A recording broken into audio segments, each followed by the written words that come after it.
Good day, sir. So, here is my proposed action research title together with the problem and the initial problem statements. The title of my proposed action research is Developing Game-Based Instructional Materials on General Physics 1 Towards the Learning Succession of Grade 12 STEM Students. Okay, so nag-come up po ako with this kind of action research title dahil na rin doon sa ginawa natin last time na game-based instructional materials. Okay, so naisip ko, why not i-apply natin ito sa actual education setting talaga. And para makita kung gaano ka-effective yung application or yung tulong, kung gaano kalaki yung tulong na may contribute niya in this time of pandemic, especially nasa online and modular setup tayo of education. Okay, so the problem was to address the need for quality and productive learning, particularly during this time of COVID-19 pandemic, where the shift in the education system must be associated with accurate teaching and learning strategies. Okay, so dahil sa panahon ngayon na nag-i-strive yung mga students natin to learn, and as well as yung mga teachers natin to teach and as well as to help yung mga students with their studies and para matuto talaga sila. So, kinakailangang magbigay ng mga solutions on how to resolve this kind of problems. Okay, so with this action research title, yung paggawa nga ng game-based instructional material, so this could be great help para mapunan yung mga needs ng teachers as well as the students. Okay, so pero yung pinaka-pinpoint or focus talaga nitong research na ito is basically doon sa mga students para matulungan yung mga students natin. Okay, so we come up now to the initial problem statement. Okay, so number 1, this study was conceptualized to reinforce the teaching and learning of general physics and make the mode of delivery and understanding of its contents much simpler. Okay, so yung pinaka-idea talaga niya, yung generalized idea niya is to help yung mga students natin, specifically yung mga students in their way of studying and learning general physics. So, alam naman natin na medyo complicated yung mga content and yung mga topics under general physics, kung kaya't through game-based instructional material, so magiging more interactive siya in the part of the students, and I hope na dahil dito is makakatch yung attention and interest nila in studying general physics. Mas magpurso sila na mag-study ng general physics and makita nila na this part of science is not really difficult or boring to study. Okay, so number 2, initial problem statement.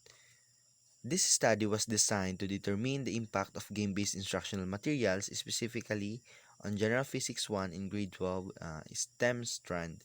Okay, so susukatin dito sa action research na ito kung ano ang tulong na may bibigay nito na game-based instructional materials sa mga students, kung kaya ititest dito yung effectivity niya through surveys, conduct of surveys through online as well as face-to-face conduct of information. Okay, so that's also move on to number 3, initial problem statement. Okay, so this study was formulated to provide flexible instructional material capable of providing effective learning among grade 12 science, technology, engineering, and science or STEM students on both online and modular setup that is ideal on either face-to-face or virtual setting. Okay, so yung magiging product na game-based instructional materials niya is expected to be a flexible instructional material. Meaning, pwede siya gamitin in both online and modular setup. Because pwede siya gamitin online and modular, so pwede rin siyang gamitin on either face-to-face or virtual setting. So, paano yun gagawin? So, ideally, kung ito man yung mapipili naming action research, so, yung group is gagawa ng uh, instructional material on a specific topic, and then yung action yung ano na yun, yung instructional material na yun is in a soft copy. So i-upload siya sa internet and it will be ready to download for the students as well as for the teachers, and it will be downloaded for free. Aside from that, kasi nga kinakailangan flexible siya, so yung idea dito is kahit na kailangan siyang i-download online is ready to print na siya. So, ibig sabihin, pagkatapos mong i-download is there's no need for the student or the teacher to edit it again. So, printable na siya agad. Kaya, kaya magiging ideal siya sa online and modular setup. Okay, so for the last initial problem statement, so the study focused on creating flexible, game-based instructional materials, particularly on the topic ideal gases and the laws of thermodynamics. By doing so, the students are also expected to have a strong foundation in the preparation for their further studies of the course physics. Okay, so yung sinasabi ko na topic na gagawa ng game-based instructional materials namin dito is nakafocus sa topic na ideal gases and the laws of thermodynamics. Okay, so itong topic na ito is under siya sa first semester ng grade 12 General Physics 1. Okay, so ito yung last topic niya for the first semester. And pinili naming gawa ng or specifically pinili ko na maging topic ito for the conduct of an action research kasi this topic is really one of the most difficult to understand, specifically on my part kasi dumaan din ako sa pag-aaral nito, and talagang nahirapan ako. Kaya gusto ko ring i-share sa iba na because General Physics 1 should be studied properly dahil siya yung magiging foundation ng isang student sa pag-aaral ng General Physics or ng physics subject. So, kinakailangang maging productive talaga yung teaching and learning process dito. So, kailangan talaga matutuhan yung pinaka-basic concepts. Kung kaya, yun yung pinaka-ideal na maging content ng action research na ito to make game-based instructional materials sa General Physics 1 not only on this topic kung papalarin na maging successful talaga yung action research.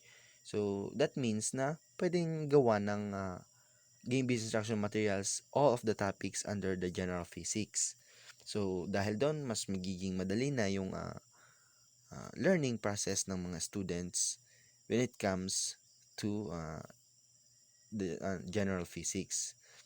So, mas interactive yung magiging process and much easier to understand yung mga concepts and magiging fun pa yung learning process.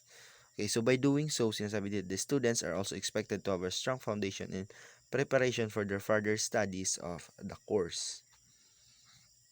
Okay, so yun nga, with the proper learning of the basic concepts sa General Physics 1, so mapiprepare natin yung mga students natin in learning much more complicated ideas, topics, or concepts when it comes to science. And because of a flexible game-based instructional materials, so students could be more competitive, globally competitive when it comes to learning. Okay, so that's all po.